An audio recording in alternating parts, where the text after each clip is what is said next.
Come on. Yo, this that spooky shit. That real, that's right. That GM Sonic shit. Hey yo, Mr. Clean. Shout out to Dracula Presley. Corval. Johnny Slash on the beat. Hey yo.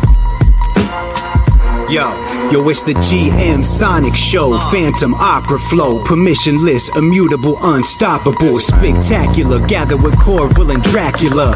Abracadabra, flip shit like a spatula. Few Andre Stan, the master of memes. DeFi king, half man, half virtual machine. No other team can match the collective expertise. No other chain can achieve the supersonic speeds. Home with the most creative tech. What's your favorite decks? Spooky swap, equalizer baits over next. And when I place my bet, I never break a sweat. Worship the open source code like sacred text. Rest assured, battle tested and ready for war. I check the bribes, cast the vote and collect the rewards. Knock at the door, trick or treat. Move like a zombie, but usually I stay cooler than Fonzie. I get surgical with this, call me Dr. Doom. Break the sound barrier, hit you with a sonic boom. We got it wrapped like a mummy in a tomb. It's about time we address the elephant in the room. It's called Sonic. Yo, what's the new hot topic? GM Sonic. Straight up alpha, you can get it if you watch it. GM Sonic. Yo, what's the new hot topic? GM Sonic.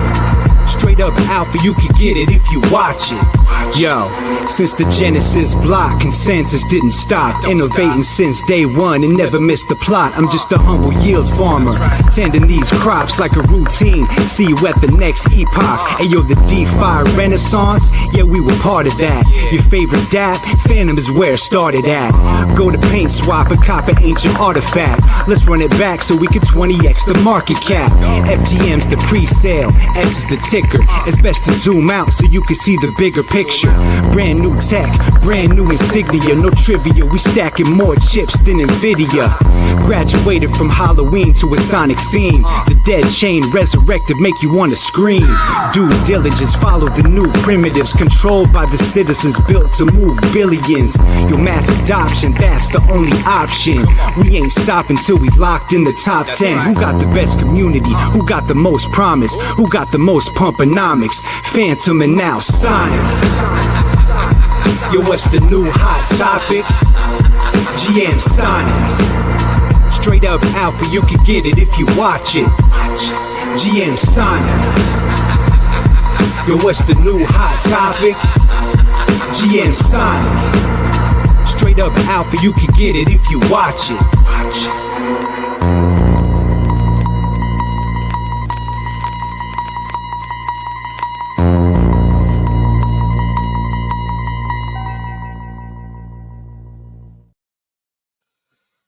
Hello and welcome to GM Sonic. Thank you all for joining us today.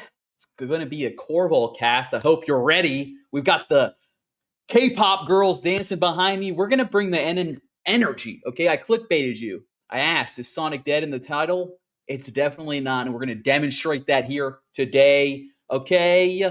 So let's get it started, okay? Let's play a little video to break this up, and then we'll get into it. We'll bring on Xpress. And these bitch niggas go hate me, cause I already know we got a Patek Philippe. All right. That was my video intro. How you guys doing today? I've got the Xpress intern and funeral joining me today. How you gents doing? Oh Good. God. I'm excited to hear about Xpress, honestly. I know we were going to talk about DerpQuest on here, but when you said he was coming in, I was like, oh, what is that? So, oh, dude, we're going to talk about it all, bro. Xpress, DerpQuest 2. We got to talk about what's happened to Ruggies.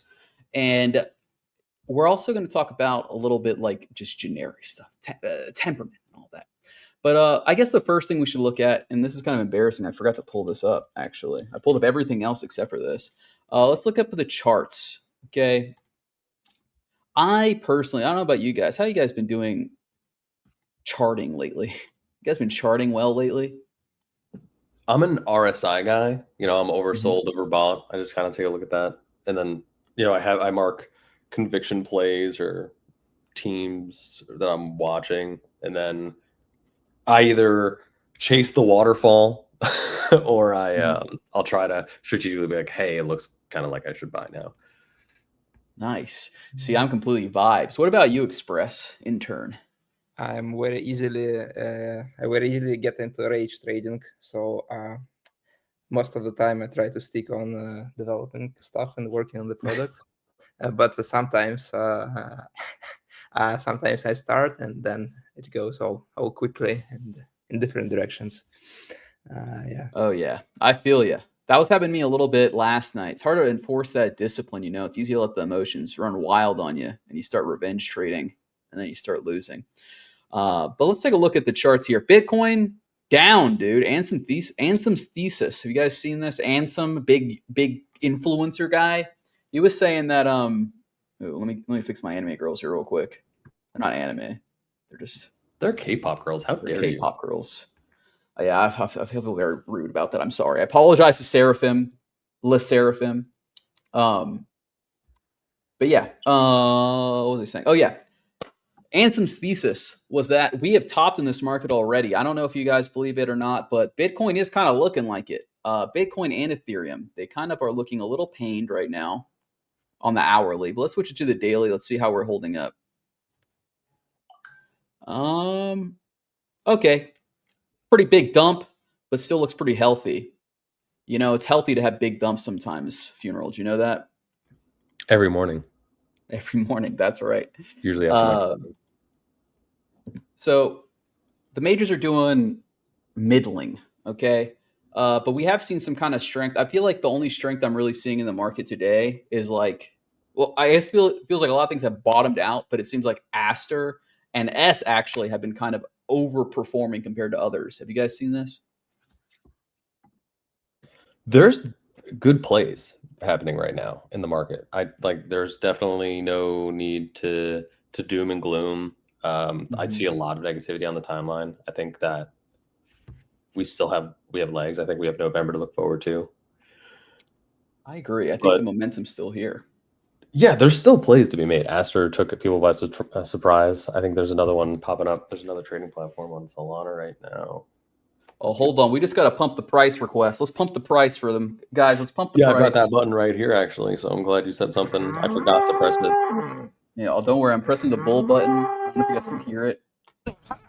But we're going to pump the price. Okay, guys, that's the whole point of this. AVAX up 10% today. DeFi Maximals, don't ever talk to me again. CZ says dips are good for building foundations, so Sonic's foundation must be rock solid by now. So true, Yankee. Everyone's so salty, and I guess he should be. But let's get into, some of the actual weeds here. Let's get into how Sonic is actually still alive. Xpress intern. Let's talk about Xpress, man. Xpress is a protocol I've heard a lot of people mention. A lot of people really like it. On Sonic, they're really quite bullish on it. Could you give us the pitch on it? Yeah, so we are a fully on-chain club on Sonic, and I think we are one of the first fully on-chain clubs to go live on any EVM chain. And I think for sure we should be the first to get the first $1 billion in volume on chain. So yeah, basically for years, on-chain liquidity was mainly traded in AMMs. And I think now in previous year, in the recent time, I think the gas becomes cheaper and cheaper, and chains become faster. And of course, Sonic is I think number one here in being the cheapest chain to use and to launch apps. Sonic also has fee monetization, which is also kind of a huge boost. And also Sonic has a really fast finality. So Sonic is really a nice place for club decks to kind of shine. And yeah, that's why we launched here. And I think we had a pretty remarkable journey.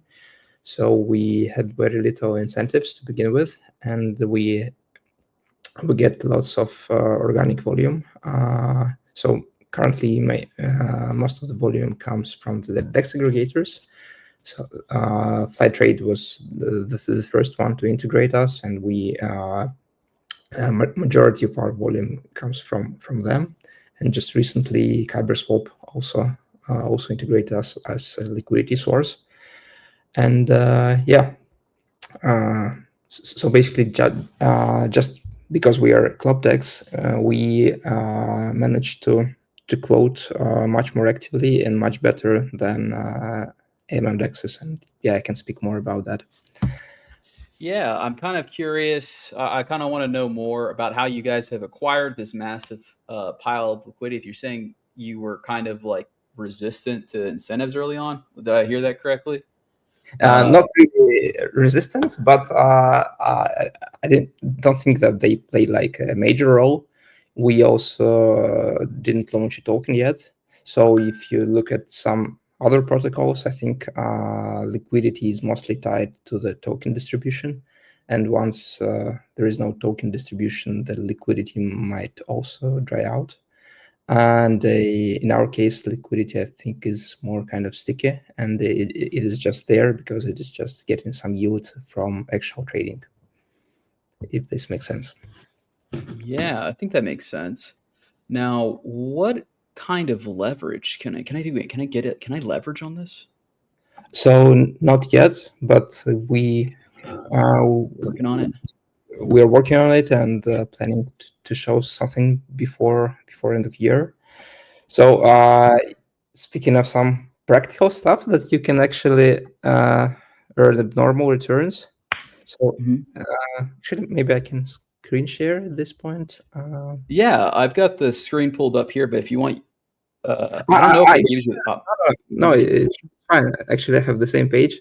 Yeah, so it's actually so. First of all, I'd like to boast on our spreads. I mean, if you actually, I got some heat on Twitter for saying this, but if you look at like. I was looking at Binance as USDC pair, so it is not the most liquid on Binance. But when I was looking at it actually had the similar kind of liquidity. So if you would trade like 50k USDC, I think on Xpress it would be cheaper than on Binance. But you also need to factor fees into account. So in our case, you pay 3 basis points of fees when you post market order. And on Binance, you typically pay more unless you are like a max tire market maker. So typically you would pay 7 to 10 basis points. So if you factor fees, I think actually our liquidity is like very, very decent. So yeah, first of all, if you just trade size, I think you can just try to do it from our UI, and you would get one of the best possible executions out there. And now more of the fun part. So you can see there are some wicks on the chart. So this happens because our liquidity is still kind of being bootstraps. So we actively quote 50k each side, but then outside of 50k each side, it is a bit thin. So some smart guys are posting limit orders further away, and the fun part that they actually get filled from time to time. So imagine if you get filled, like you post like a limit order like 10-20% down the current price. Then if there is a massive move, sometimes sellers would exhaust our dense liquidity, and then you might actually get some fills out there. So the guys on these kind of wigs, I don't know how to call it, so they can get instantly like 10-20% on some on sizes they post. So if you have some, it's hard to kind of say what is the APR on like posting limit orders far away from the price, but I think it's like very, very competitive because say you get filled like 20% down the actual market price for like 1k or 10k, then you like earned 20% in like basically in one trade. So I think that's pretty cool. And it's so, basically zero. You're saying that you have like really dense liquidity around like the trading price, like the market price, and then once that can get exhausted, and if someone is posting like orders like way far out there, they can get filled. Yes. So sometimes when there is like huge activity, sometimes people are just desperate to like either buy or sell. It actually happens both ways, probably more on the sell side, but still. And so then you might actually get filled quite far away from the real price, because just people will send orders, and sometimes part of their order will not get filled in the kind of dense part, so they're like in real hurry. So yeah, I think it's not like a bug, it's just like a feature. Typically, I think if more people would know about this would get more competitive, and we would get like more even liquidity across the range. But for now, it is what it is. So I think for now, like very few guys understand how this works. So they are making abnormal returns, and they are very quiet about it, because as long as they are alone, they earn more. And if more people know about it, then kind of the margins compress. Well, we just blew up their spot, dude. You guys heard it here first, dude. If you go on Xpress, you can get some discount and premium prices on some of your assets if you're placing significantly out of range, huh? Yeah. So it's like, I mean, usually this happens pretty rare, but when it happens, I mean, you can wait for a week and then you can get 10%. Like basically you don't have any risk on this order. So worst case, you would just not get filled. So you're just with your coins. So I think that's pretty fun. I just wanted to share, so like more guys can explore and try to earn out of it. So yeah, I just can't. Cool. Yeah. I wanted to ask next about the vaults here, because I saw this BAT APY here. How do these vaults work? Where's the yield coming from? Just the fees? So that's yeah. So basically, APY is like computed to be comparable to AMMs. So it basically assumes that you kind of earn the spread. So and generally there are two sources of yields there. So first there is the spread, and then we give 1/3 of the fees to the vault.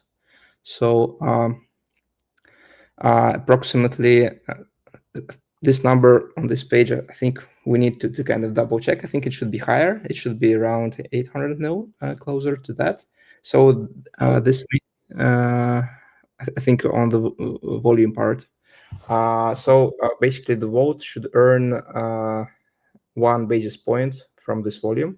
So this kind of fee part is kind of irregular, but basically I think vault earned about 80K in like fees from trading, basically. So like 1/3 of the trading fee goes to the vault, plus the trading P&L.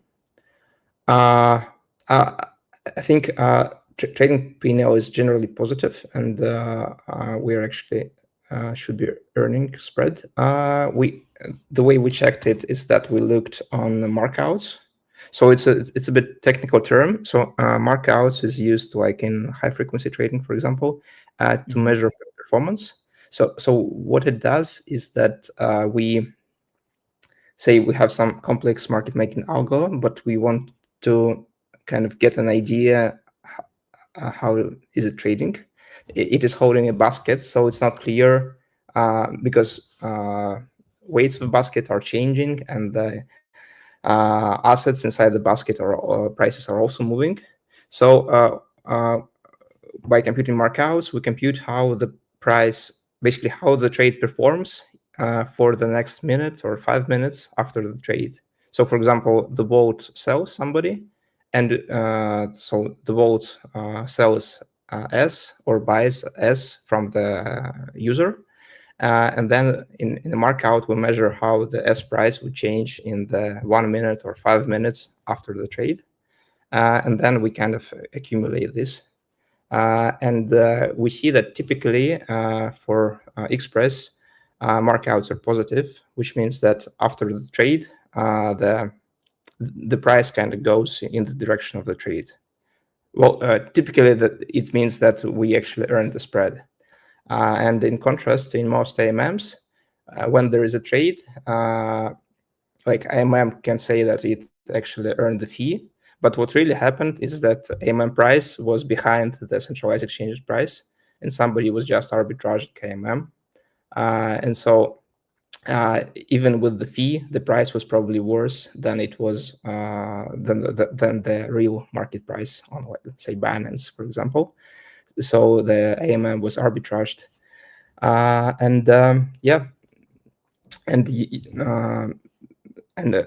when you compute markouts, you would actually see that, because the markouts for AMMs would show negative values, which would mean that on average they're kind of losing immediately on each trade.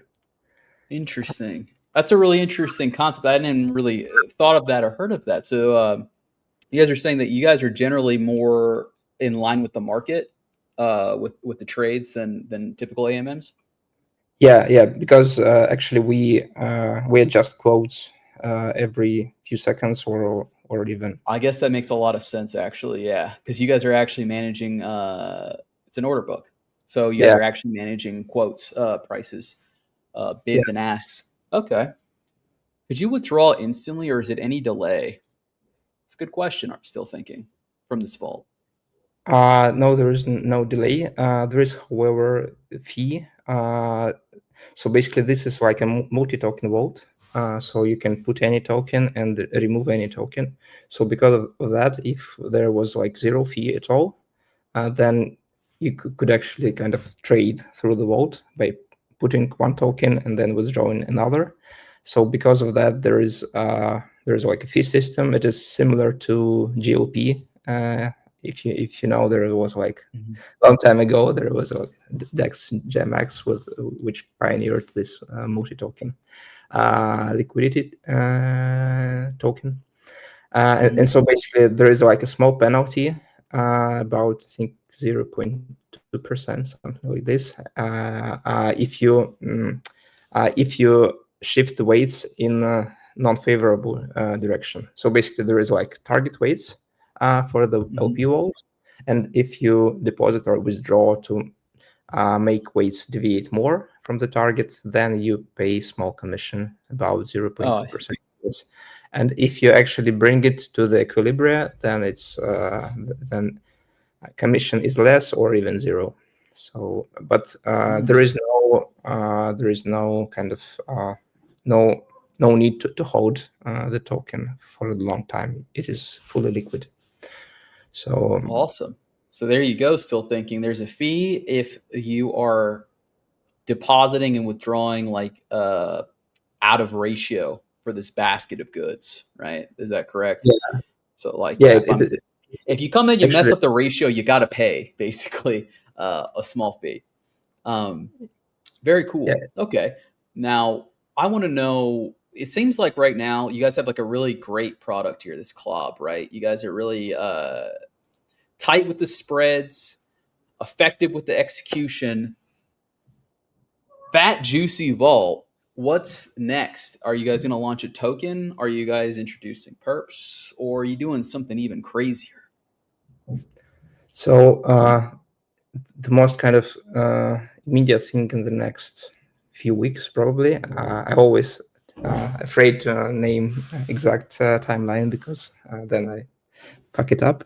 But we are planning to improve our quoting engine so that it would be even cheaper to quote in gas. So I don't talk about this a lot, but we are actually one of the most kind of gas optimized clubs, and we really build the product from the ground up to be launched on chain. So some very hyped clubs were just rewriting the club engines from the centralized exchanges, which I think is a wrong approach, because on chain is very different.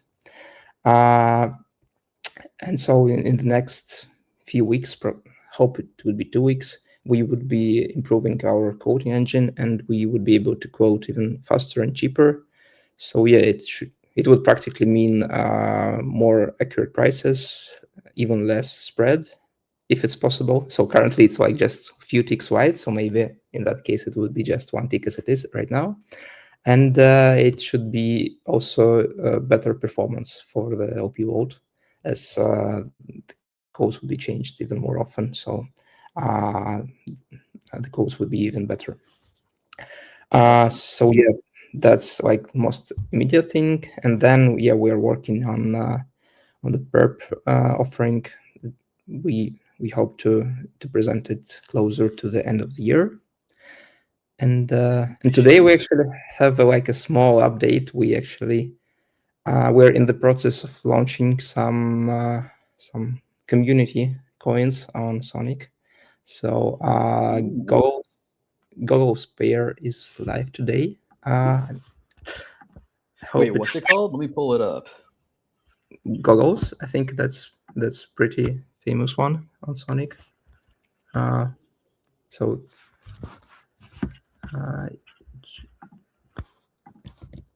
Oh man, this is really sick, dude. I mean, I'm excited to see what you guys have, because it seems like you guys are really,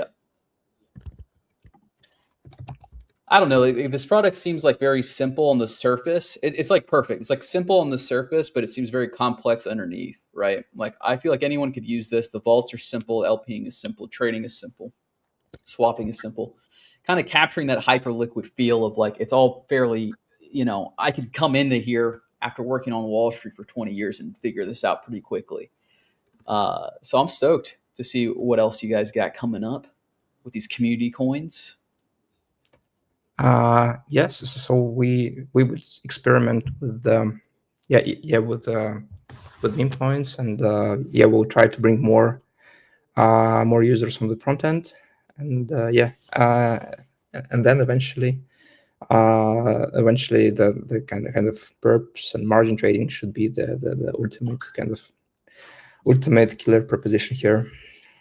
Oh yeah, dude. Once you get that, it's a lock, dude. See, this is what I'm saying, guys. Sonic is far from dead. Okay, we're still in this, baby. Okay, we got Xpress on our side. We can't lose. Sorry, I got to send a private message to the team here. But Xpress intern, I'm gonna have to let you go now. I think this was a really good presentation. I feel quite bullish about Xpress, and so I'm going to assume that the audience does as well.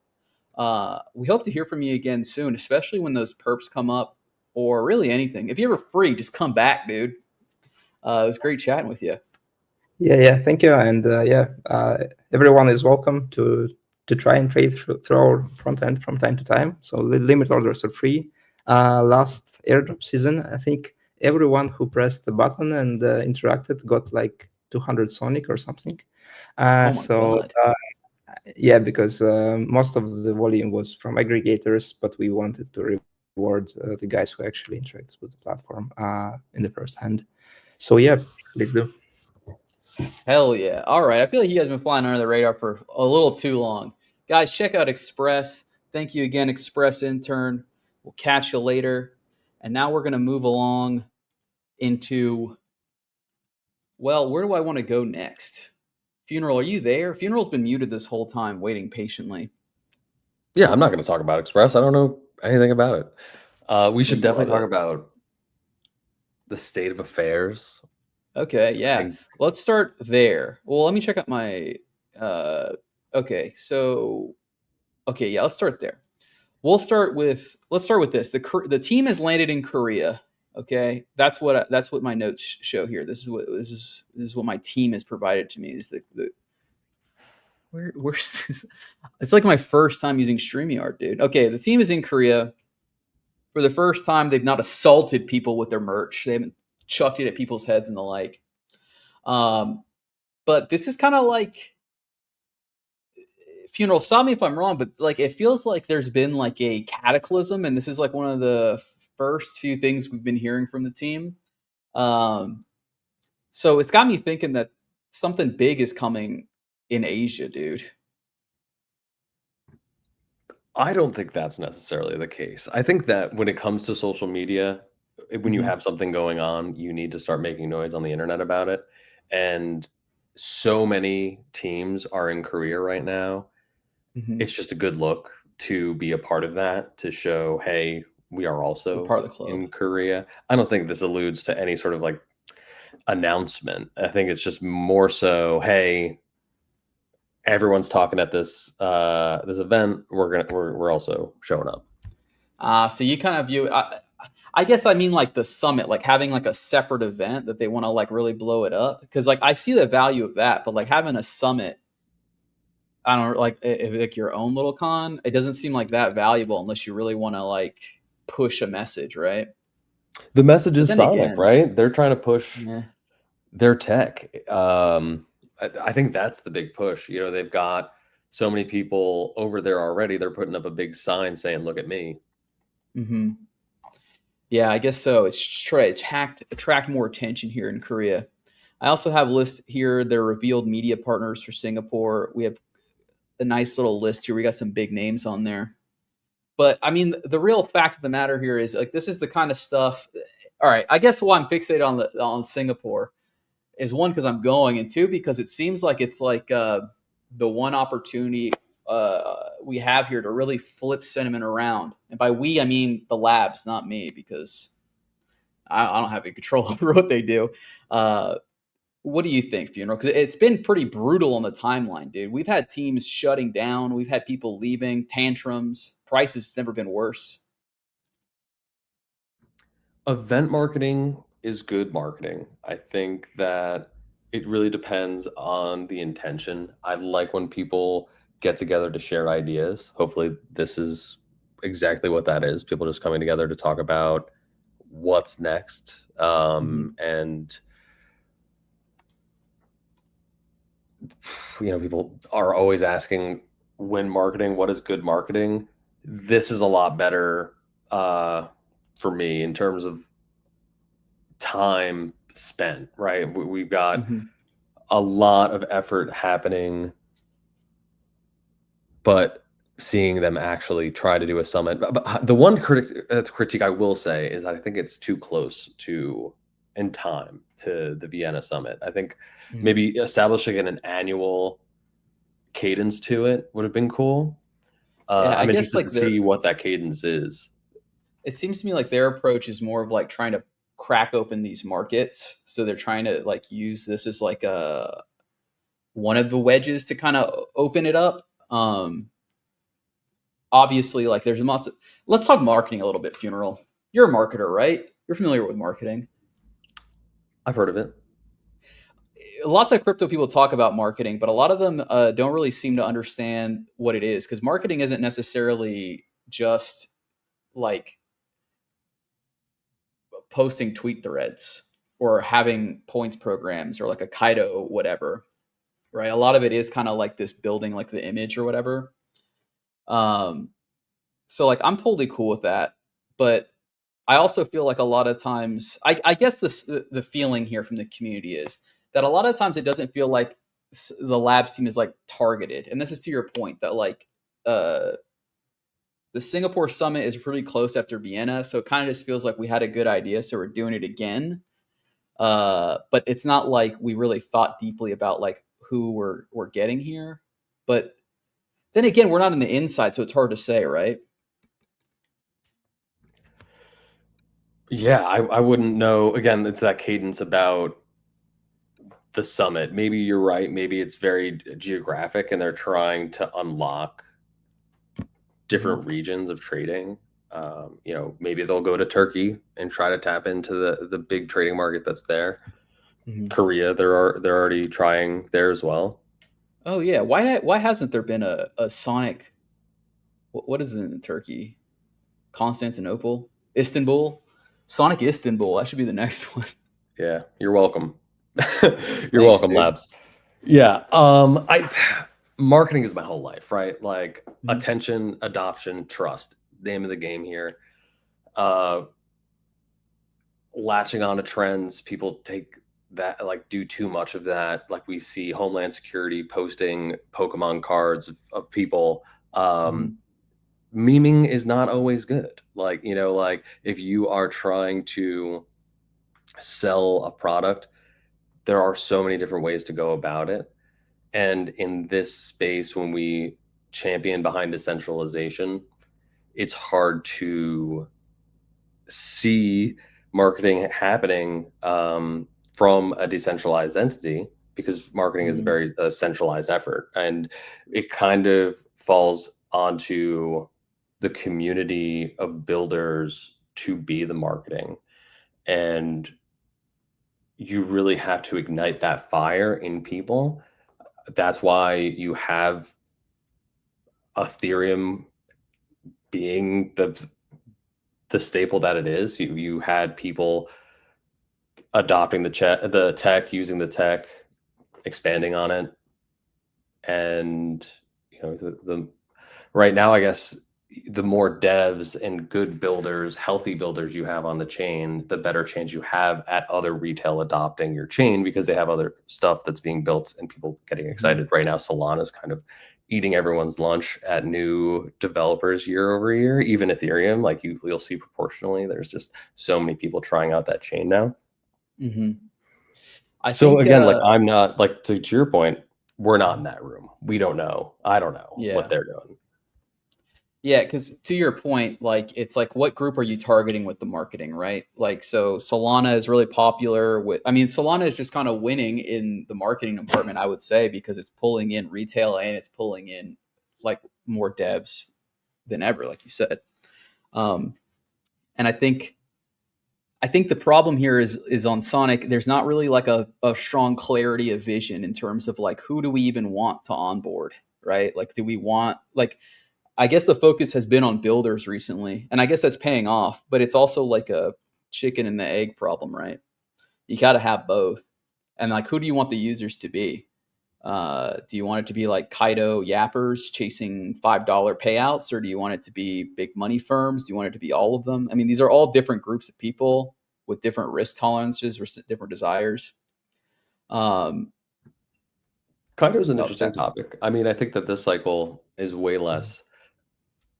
There's way less of an emphasis on what's happening on X exclusively. I think last cycle and the cycle before, it really was the town square of people exchanging these ideas. But this industry has expanded to, like, especially for me in the US, I see a lot of change happening in terms of it being easier to talk about these things without having to watch your language, and be easier to get guidance to launch from more official entities. I think that the adoption isn't, obviously not everyone that you hit on the street is going to have a fraction of Bitcoin in their portfolio, but we're still at a point where the ideas are expanding, and you can't just shoot fish in a barrel in X and win. There's so many more platforms that people are using to stay on the pulse now. So the game has changed this cycle versus last.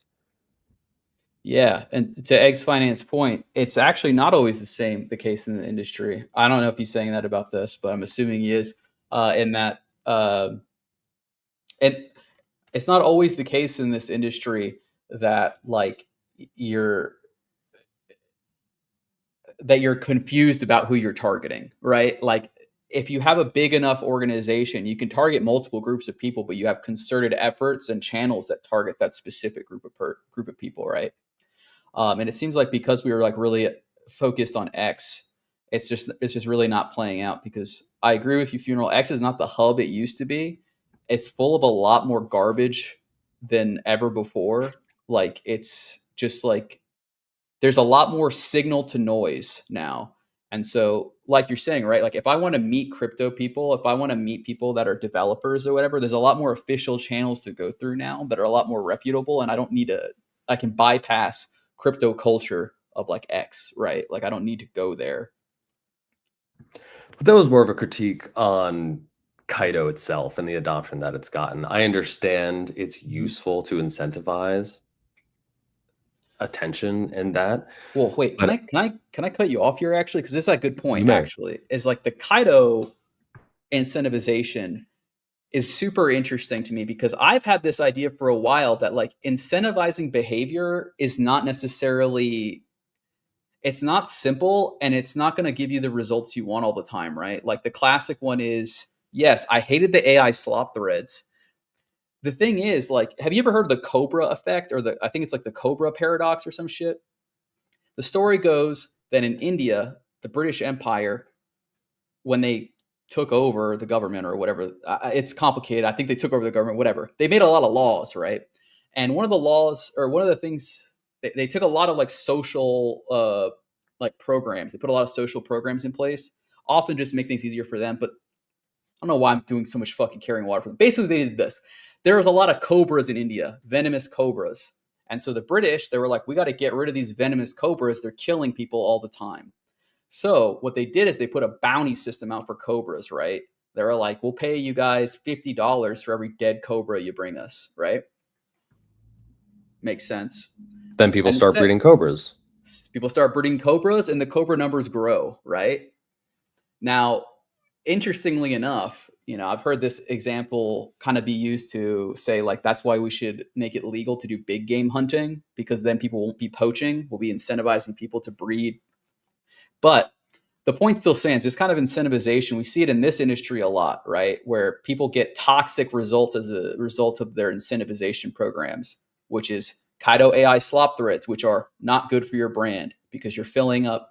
You may get awareness, but the awareness people are getting is scammy and stupid. Or outdated. A lot of these models that people are using to automate their content writing might not have the biggest news of a brand or a protocol top of mind. If you read someone who's actually on the pulse and you read a thread from them, it's so fast, this industry, that if it's about something that happened last month, no one cares. So that's what you'll get. And you also, and you have for the first time, there were so many bots and botting activities that were getting flagged and banned from X. But now with the adoption of Grok, it's almost encouraged. So you have almost the complete opposite thing happening, where you had any automated X account that was trying to pretend to be a KOL last cycle was getting taken down because it was an automated account. Now that's being championed as the future of content writing in a way. So we do have a different playing field that we're operating on as well. Yeah, I mean, I'm trying to figure out. Sorry, I'm confused by what's happening to my screen here. It's like there's just like a black bar, whatever. Anyway, can we get derps in the chat? Yeah, let's get some derps in the chat. Yeah, I want to see a bunch of derps. Kaido just reminds me when people Twitter. Yeah, I mean, that's what it is. It's Twitter. It's when you buy bot followers to reply. I mean, it's what it results in, right? Unfortunate. But let's get some derps in the chat. And let's like pivot here. We've been talking. I love talking to you, Funeral, because we get to talk about abstract stuff. More like, it's important stuff, right, though? Like does the Twitter messages show? Yes, 24, I can see your message. But we got some other stuff I want to cover before, and we can't go too long. But let me hit these questions before we move on. Is the event going to be streamed? Singapore is going to be streamed. Wait, no, it's not going to be streamed, but it will be uploaded afterwards. I'll try to live tweet stuff if I can. I'll be working, so I don't know if I'll be able to. Yankee Ruin says, doesn't that prove it's not about the tech and more about what the audience is? That has always been the case across any industry at any time, ever, always. Thoughts, Funeral? Yeah, if the name of the game is decentralization, back to I'm an old head. I like to believe that we can actually have decentralized networks when the name of the game is adoption and trying to get as many validators as possible. Like we need as many people as possible. So I'm gonna challenge that assumption. There is that the name of the game? Is the name of the game truly decentralization? Because it doesn't seem like anyone is playing it that way anymore. Well, Solana is trying to put the next phase of the internet on financial rails, in my opinion. I look at Ethereum as the settlement layer for banks and people getting their paychecks. I don't necessarily think that people are going to go to a Solana for that, for obvious reasons. Your money can't turn off. But you're saying they might play Roblox on Solana. They might watch exactly on Solana. They might do some Amazon shopping on Solana. But Sony or Sonic, dude. Why not Believe for once? Well, Sonam is an interesting play. They have the support of Sony. Is that going to be the future hub for on-chain PlayStation games? I'm not too sure, but it's more possible now that there is a Sonam, and then it puts people into this headspace of thinking. It's like, all right, what's stopping Apple from having their own chain, running their gift cards on it as a settlement layer? Maybe not Apple token, but I could see that being a means of preventing gift card fraud. I think that they have more money than most banks, so I don't think they would need to rely on someone to give them liquidity for that. So why would they need to build on Ethereum or there's tons of ways to think about that in terms of like the Roblox example. But I think that different chains are playing different games. Yeah, definitely. And that's the question is, like, what game are we playing, right? I think that's what we got to find out, and hopefully we'll be finding it out this week. Coreo Boy says, what's the next stage for Sonic, guys? How can we get killer dApps fast to get the users fast? I don't think the speed is the problem. I think if you want people on the chain, you need to give them like a better toy to play with. That's the next stage for Sonics, is a better toy to play with. I'm quite I feel like everyone's pinning their hopes on Flying Tulip, but I feel you, Crypto Miner. I didn't really get any yaps, and I post about pretty much just Sonic stuff. Anyway, but let's talk a little bit more about the suffering that's going on too. This made me really sad, dude. This bummed me out. For the memories, Sonic and Ruggy, dude. No, dude. That was a hard thing to watch. So for everyone who doesn't know, they had some whales dump and just empty their bags and took their liquidity down to pretty much nothing. And then Stinky had made some people whole that they got dumped on, like Stinky did. I did too. I still hold 30 million Ruggy tokens, and I'm not like, and this kind of like speaks to me. Like, I don't give a fuck. Like, I'm gonna hold those forever. I'm not gonna go to Stinky's DMs and be like, my $2. But like, I'm like, I'm more sad that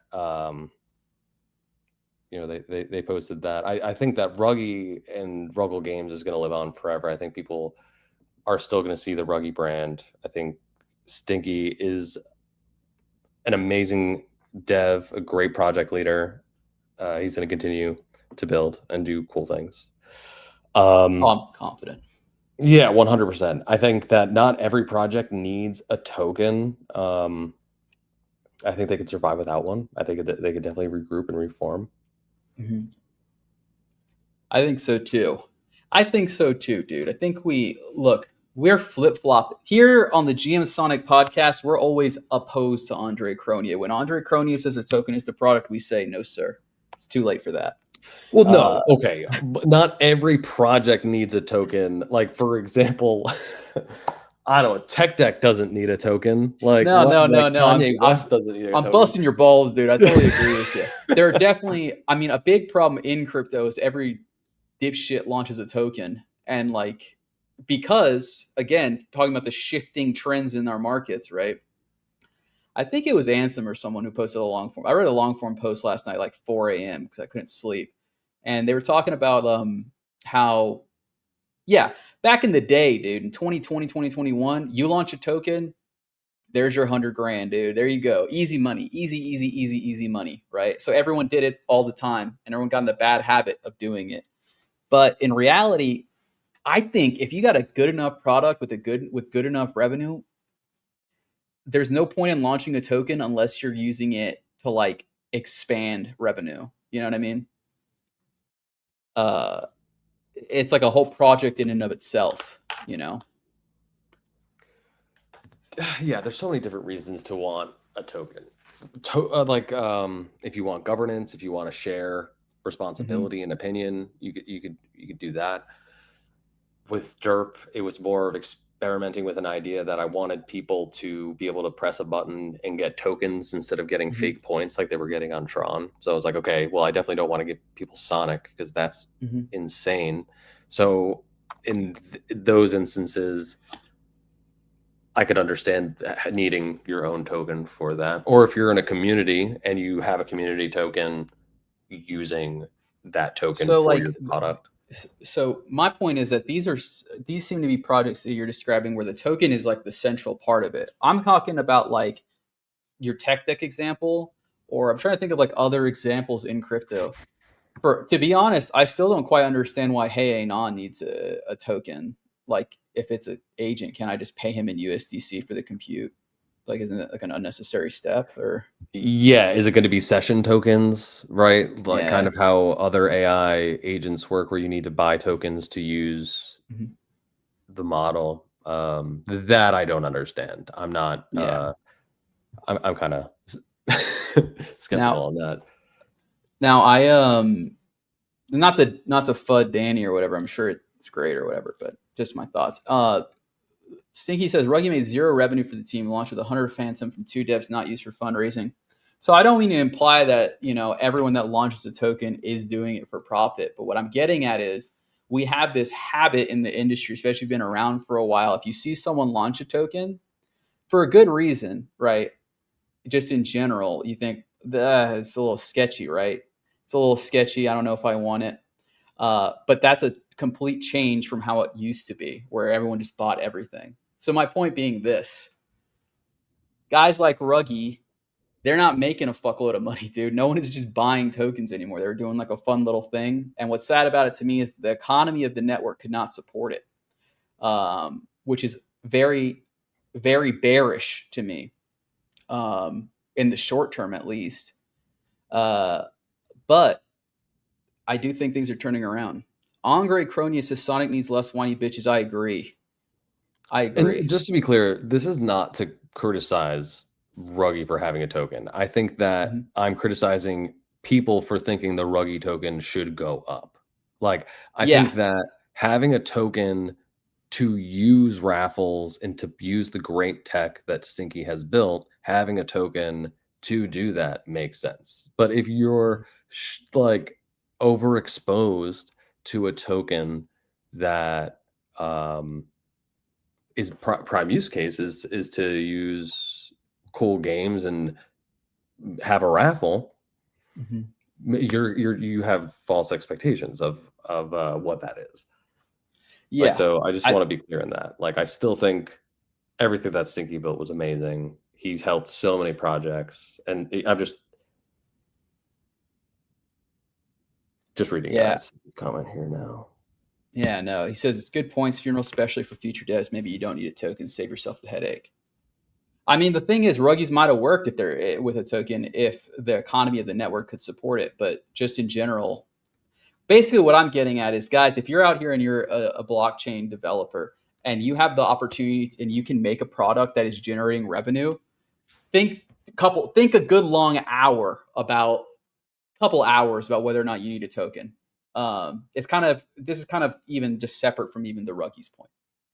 But all I wanted to say is R.I.P. Ruggies, okay? R.I.P. Ruggies. R.I.P. Ruggies. I fucking R.I.P. Ruggies. Stinky Ruggies looking forward is gonna to live through the Derp universe forever. I'm always gonna make callbacks because Stinky is, again, it's just a dev I respect, a builder that I think is doing some cool shit, and yeah. Right on. Well, speaking of Derp, can you tell me about DerpQuest, dude? Can you tell me some more about it? I made 2 guys. I made a sexy elf wizard. Definitely pull up the website. Let's get a screen going here. All right, let's do this here. How do I do this again?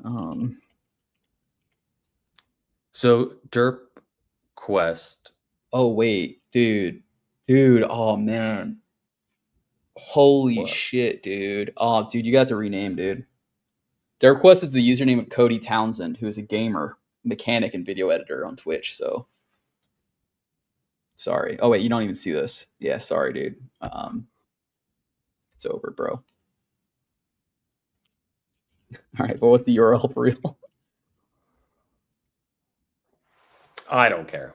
I have an on-chain game that runs on Derp token with on-chain SVGs. I'll look into DerpQuest. I don't think that he has like a trademark on that. No, dude, I'm just fucking with you, dude. It doesn't matter. I just think it's funny that some no-name guy gets like a whole AI summary on him because his username is DerpQuest. It's so stupid. His claim to fame is he's a mechanic and a gamer, dude. You should be fucking mocking him. The search engines are completely fucked. But anyway, here we're on DerpQuest. Now what? So dude? DerpQuest has been in the works for so long, months, but it's also on the back of what we had started building on for the cult. And this is how ideas work, right? I had the cult going for a while. People really rallied behind Derps. I took all the cool shit I was building for that, and I was like, how do I reposition it? There will definitely be a similar thing dropping, or like the cult will be involved in this. We're going to expand on different characters. If you scroll down on the website, there's a race, but that's a mystery. We're going to keep adding races. The classes are going to stay the same, I believe, because it's really just fixed around true Dungeons and Dragons mechanics. So you could use your derp character in a campaign with your friends who are, playing D&D. But yeah, we've been working on this for a really long time. We wanted to figure out how, one, to get on-chain custom derps. This started from a place from the Derpifier where when different holidays or events were happening, you could put different accessories on your derp, have fun with that. Mm-hmm. And I thought it'd be interesting to have that happen on chain in a way that wasn't like, hey, buy a shirt, or because I didn't want to create a liquidity hole for derp in that way. I didn't want people to feel like, oh, I got to keep buying stuff for my derp. But this way you can compete in quests, or complete quests rather, to earn new gear. And that is gear that you can equip. Different swords, different crowns, books, outfits. There will be enchanted gear airdropped to derp holders. A lot of people were like, this has nothing to do with derp. If you feel like this has nothing to do with holding a derp, there will be exclusive gear airdropped to all of the derp holders. And it is 100 derp as a base price to mint a basic character. And that's what you claim every day through the button. So every day you can claim your derp, start a new character, try a different build, see if that is your playing style. We have a map system worked out where we've built out regions. So when you were building your character, I'm sure you realized different people can be from different regions. Mm-hmm. And that's going to be having to do with the rate at which you can mine resources. And then those resources are used for more gear. And this is just a cool way for us to have daily quests, weekly quests, collaborations with other people in the ecosystem. We could tap in people like you who are passionate about D&D and maybe want to host a quest or give us some ideas on lore. Dude, I'd love to. I'd love to host a quest, dude. I'd love to run a campaign. I'd love to run a module. I'd run to love a module, dude. With the with the next iteration of it will be the actual daily quests. And what D&D rule are you guys going to use? You using a D&D? D&D 3, 4, 3.5, 2, advanced? With the most vanilla. We want it to be like pretty basic for for people to grip onto. But again, it's also linked to like derp lore and not necessarily D&D lore. So it's going to be interesting.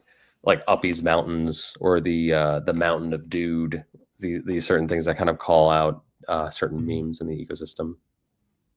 Even on the character sheets, the eggs intern pointed out that the stats shapes, I made those golden eggs. You know, I always try to like ingrain memes into the project so that they live on the blockchain forever.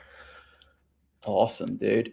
Yeah, I'm like really stoked to play it, man. I'm curious about the idle game too. So like, is it going to just be like a little map I just send them out to mine, or is it like multiple resources? Yes, you would send, depending on the region you're from, your class and your race, you're going to mine different resources at different rates. And you will need all of the resources to get the gear. So there will be exchanging of resources, and that'll happen on PaintSwap. People can earn like let's say you get airdropped enchanted gear. Maybe you want to sell that. You can do that if you want. Which I think is going to be super interesting to see play out, because it's at the end of the day, it's something that people are getting for free. They can mint a DerpQuest character for that 100 derp that they're getting for holding a derp, and now they're getting all these items. And I've seen a crazy market happen with the special event items, and that's always cool to see play out. People like coveting different ones, different cards. So this is a way that we can actually have items that impact your stats, different items that allow you to be better in the game. We want you to earn them in the game, and you can sell them to other people, right? It's not in a situation where you have to buy them. Dude, I like that, dude. You give people the opportunity, even the poor people can play D&D with me. Yes, I'm bringing D&D to Corval on chain. That's the whole mission here.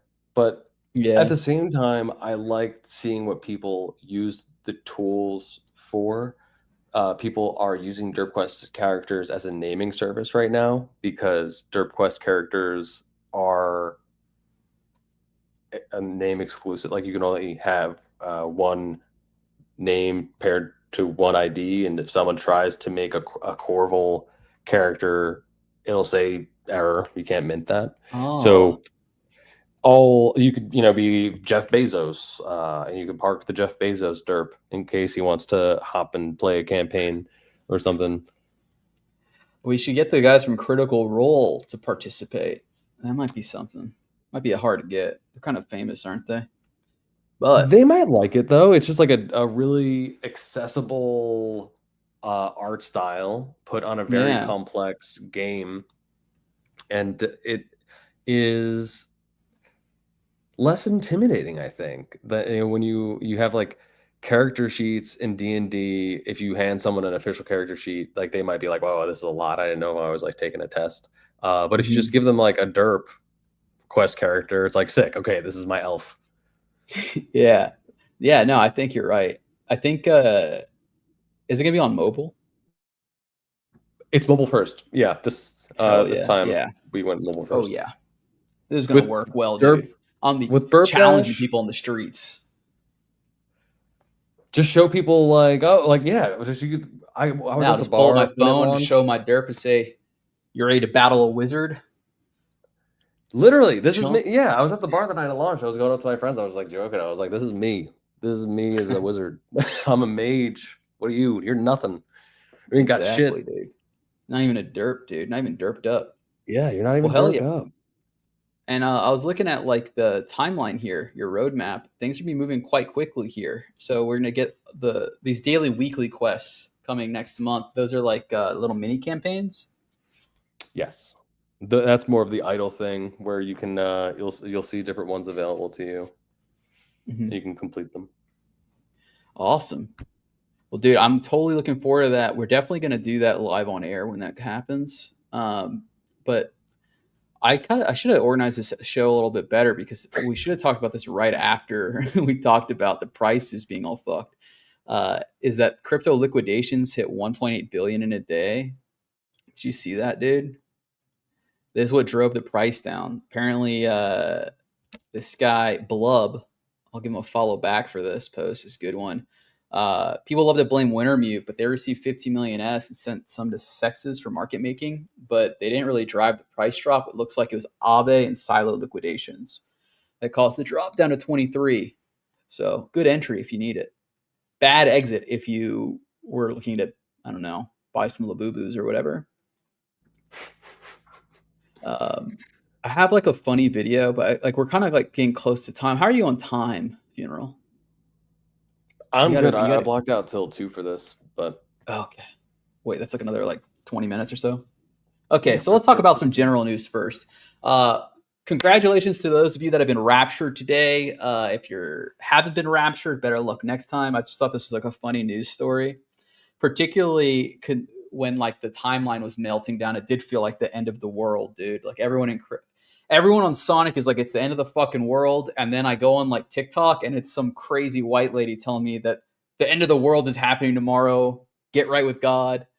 Do you see this, dude? South African preacher claimed to see Jesus Christ in a vision, suggested the rapture is upon us, and people on TikTok went berserk, dude.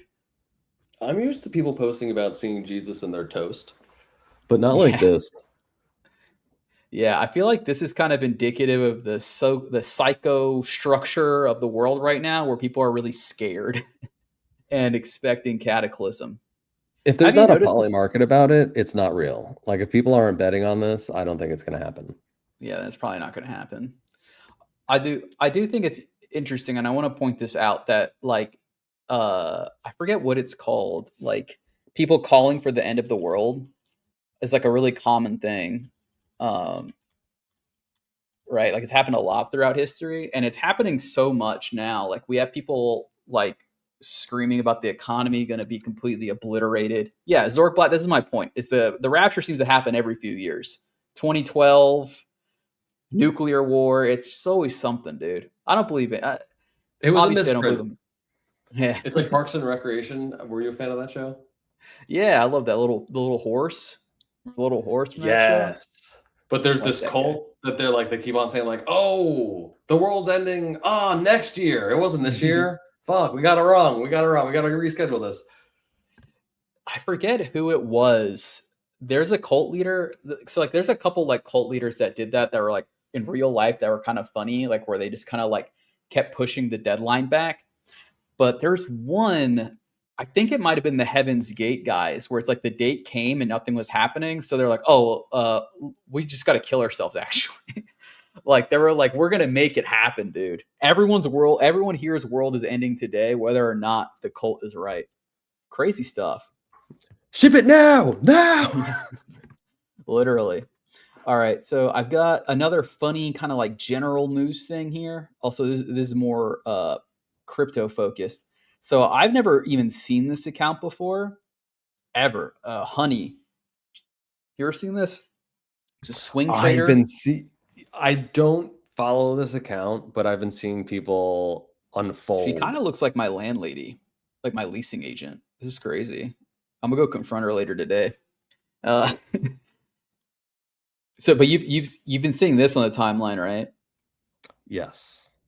So, for context, tell me if I'm wrong here. This lady has, I guess, been talking about her shorts that she's opened up on like Bitcoin and Ethereum for a good long while. She's talking about how she's held these positions for a month and that she was doubting her conviction, but she won, and so she's happy. And so she's going to be concentrating on altcoins for the Q4. She's doing like analyst shit, right? Like she's like a pro trader or whatever. And then she provides like her entry price and the mark price, right? Showing that, she did short at this price and held it till this mark, right? Right. But she's doing it. Dude, this is the kicker, bro. Yeah. Tell them, Funeral. So this person runs 2 accounts, one bull, one bear, and they bid $10 in both directions. Their positions are only $10. Like they write these like lengthy threads about how they're like shaking in their boots about their positions, but it's literally nothing. It's like no money that's on the line. Yeah, like she's doing the thing. I'm gonna everyone knows that traders on Twitter do this, where they'll like make a call and then they delete the posts that are wrong, right? They'll be like, we're going higher and we're going lower, and they delete the one that says we're going lower when they go higher, right? This chick is doing it just with like P&Ls, dude, and just like very small amounts. Very funny. Did you know, Funeral, on YouTube, there's a whole segment of videos, like a huge portion of videos, gigabytes, maybe even terabytes of video, where it's announcing the death of a celebrity, and the person has it for every single day in the year, and they have them all privated, and then they unprivate it when the person does die, and the video is like from 5 years ago, so that a bunch of people will go to the channel and they'll be like, this guy is so smart. He called, like, how did he know that Bruce Willis was going to die 5 years ago? You know, that's the kind of thing these guys are doing with P&Ls. Yeah, that's what people are doing with Pump.Fun also. Yes. So I don't trust anyone's P&L except for mine. Okay. Everyone's, bro, like anyone who's put, like, not everyone, right? But like, don't go in here thinking that everyone's dunking on you and making more money than you. Like, just for the like listeners out there, a lot of these people are LARPing. Like, a lot of these people are just, you know, in a very similar situation where they're trying to get access to a generational opportunity. Look, I'm going to say this straight up, bro. Straight up. This is common street sense, real knowledge coming to you, dude. If you're out here killing it on trades every day, every month, I'm locking in $100,000 in profits every week, or you're some kind of god trader, you have a system, you worked it out, why the fuck would you sell at? Like, why would you ever waste your time trying to teach people how to trade? You know what I mean? Like, it's not going to make you any more money. It's the classic line is, those who can do, those who can't teach. And that's why I host an informational podcast. So that's my point, Funeral. Yeah, the last trading Discord I was in 2020, I think, maybe like 2019, 2020. And I just realized, I was like, it's so easy for these people to just tell me, like, to buy something, tell everyone in the Discord to buy it. They have, maybe they have a long open or whatever. And they're just not only like charging some people for exclusive access to these other channels, but they're also just dunking on everyone who they're giving advice to, or manipulating the market with the waves of people that are going to put price pressure on like a specific asset if you can long or short it. So I don't know. I'm not as much of a trader. I think like I have so much PTSD that like I'm always kind of looking at charts and seeing how things are going. But yeah, I don't think anyone should really fall into that trap of paying a subscription to get access to be someone else's exit liquidity. Yeah, that's madness. Now, some courses are probably okay, right? Like, there's probably some stuff you can learn from people, but when it's someone who's like just constantly showing you their P&L, they're obviously doing that for a reason, right? They're trying to FOMO you, manipulate you. Except when I do it, I'm just proud. I just want to show off that I'm 20%. It's like a gold sticker. You're like, I did it. Like, I finally did it. I finally did money. So let's talk a little bit about, I don't really know about Covalent. Okay. Do you know about Covalent? Is this an Oracle? Oh my God. I'm going to come back to this, dude. I should have done more research. Shadow's UI has refreshed. This is quite cool. Let's actually take a look at it. Well, this looks the same. No, when you scroll down a little bit more. Like, okay, wait. It is actually a little bit kind of like the glow effect here, a little light up. Okay. I see what you're doing here. 24, I see what you're doing here. You're bringing swag to Shadow.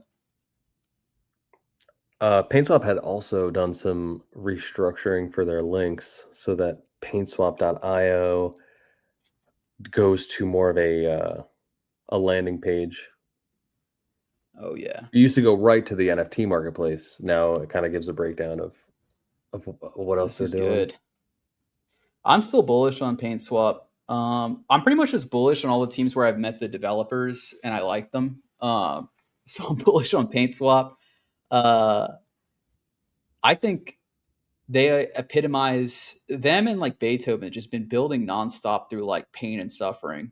Really, anyone, Equalizer, I'm not sure anyone building through all this pain and suffering. SwapX, you got my respect, kid. Okay. Let's see here. Anything else? Okay, the last thing I got is this video I found that I thought was kind of funny. Do you want to do a react stream to it, like where Logan Paul or something? Oh, I've seen this. I don't think there's a great comment. The best comment on that is like it's always two girls just looking at each other saying exactly. Yeah, if it's two dumbass girls telling each other exactly. It really is funny too when you see like, because we all know that references. It's like this. It's like a specific type of girl where they're like talking and they'll just say like the like why is water even like wet? Like how can it be wet? That's even maybe too clever. Yeah. Okay. So is water wet or does water make you wet? Can water be wet? That's a good question. So when I'm researching a company and I want to get into a trade, and then I see something like this, I'm going to ChatGPT and Google what happened on this date, which this date was July 25th. So I want to point out, like, even this already makes her a better trader and investor than like 95% of the retards I see on X. Like the fact that she said something happened here, let me go look and see what happened here, instead of just spazzing out on the timeline is like beautiful. I think it's funny. This morning, someone shared a picture of the Aster dev, and he's got like a chiseled jaw, and people are just being like the dev has a jawline like this, and you're fading, and it's like that's pretty much the extent of research that's happening. They're like, all right, who's building this? Do they look like a chump? Are they Chad?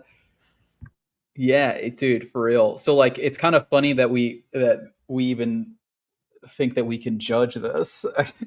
To be honest, this lovely woman educating her friends. Go to ChatGPT and ask ChatGPT what happened on July 25th.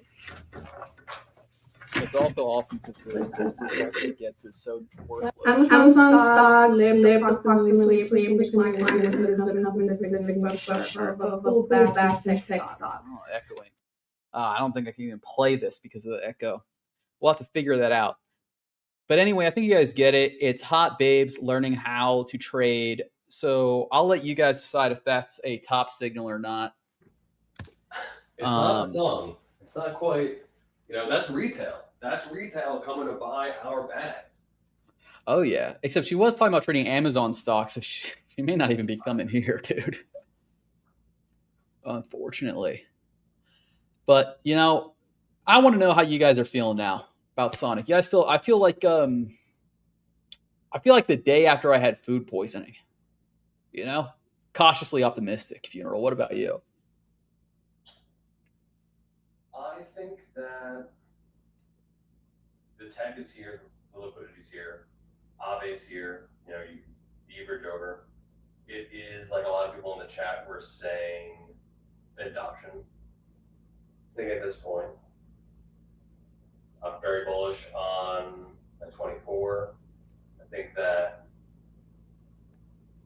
relying solely on the centralized team to guide the way is not necessarily how Ethereum grew, and it's certainly not how Bitcoin grew. Mm-hmm. I don't know. I'm in the midst of everyone kind of like yelling at each other. I'm just sitting here like watching DerpQuest. So I'm just perma bull, just building with like a long-term horizon. It's just a lot of people get caught up in maximalism and they don't have a healthily balanced portfolio. I don't, because I make a lot of my priority being active on Sonic as a founder of a project that people have conviction in. I make it my business to pay attention to this chain more so than I pay attention to other chains. But that doesn't mean like I don't have like Bitcoin, Ethereum, Aster, Solana in my portfolio, you know, like a lot, like if you're in poor spirits,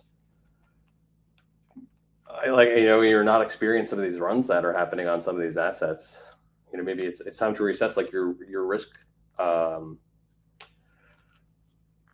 and like tolerance and how that reflects in your portfolio. Like I have, so you can see in the Derp Discord, some Derps, obviously are getting caught up in the timeline. They spend their time on online as much as I do, maybe even more.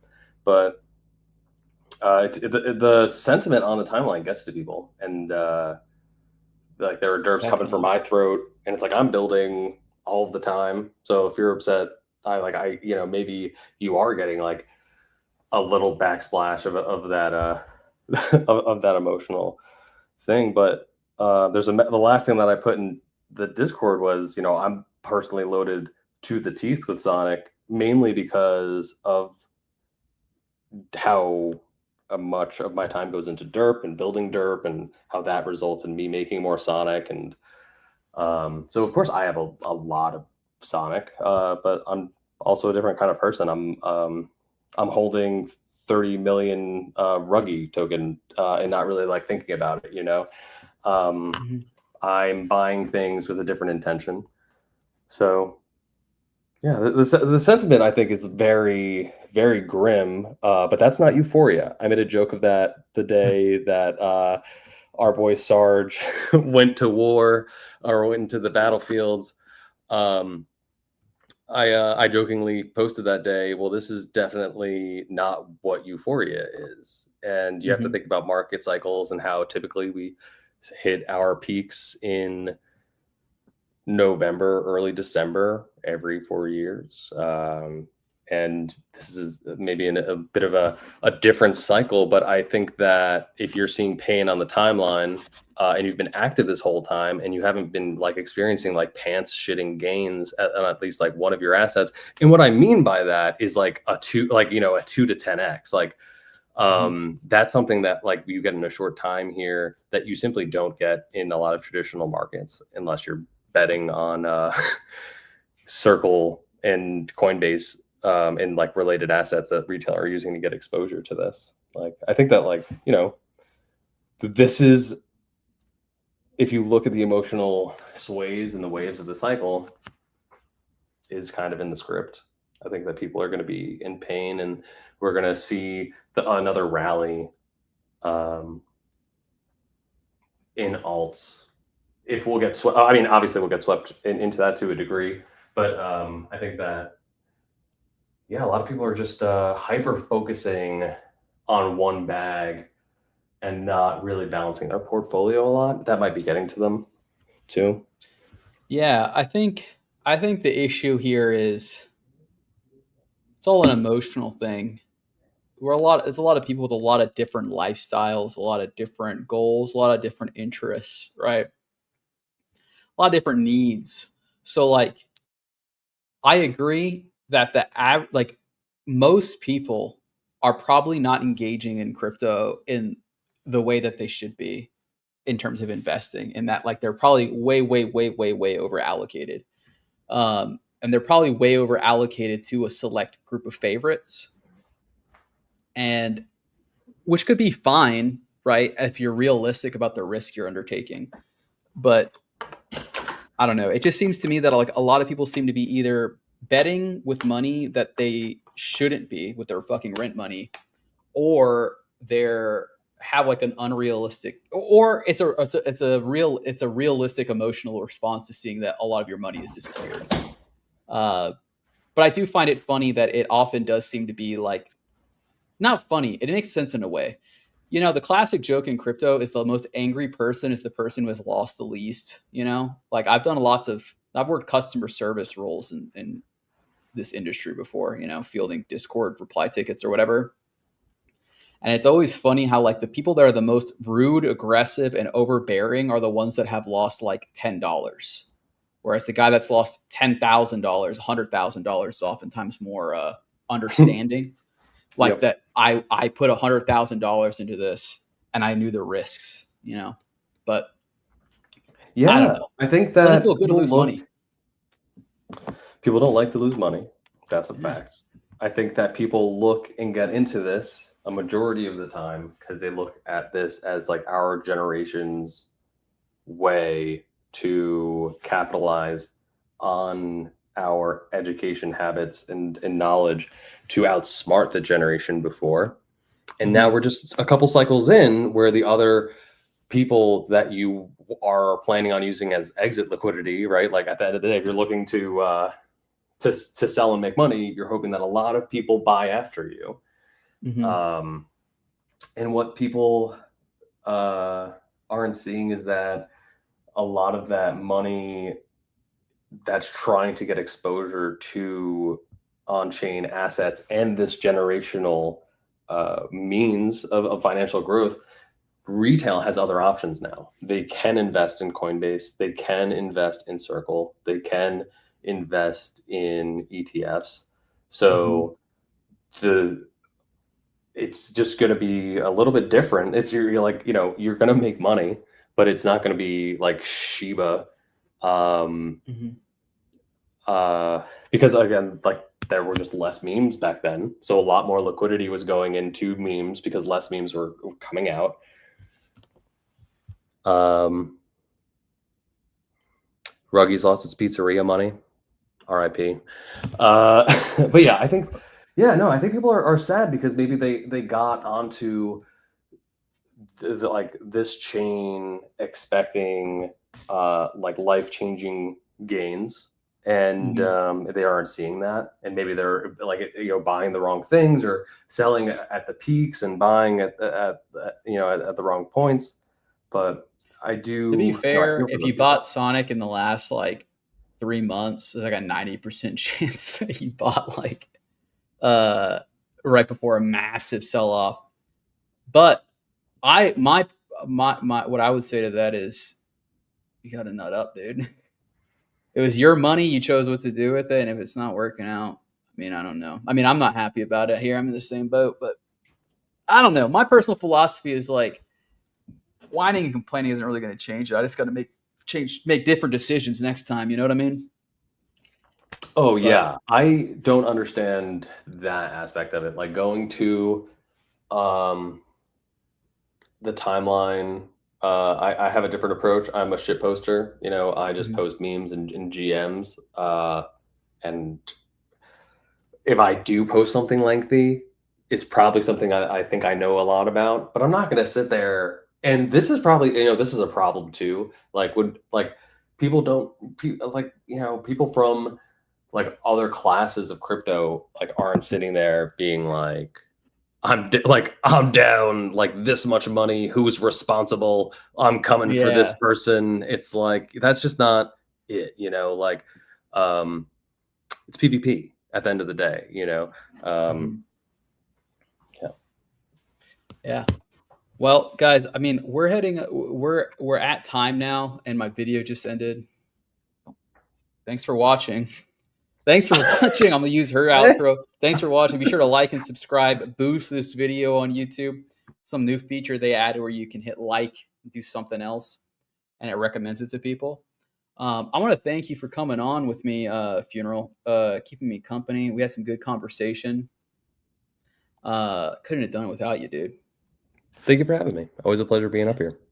Super stoked for DerpQuest. And yeah, we'll catch you guys later. I think Drac is running this stream Friday, and I'll be out of town. So enjoy it, and I'll see you all in Singapore. God bless.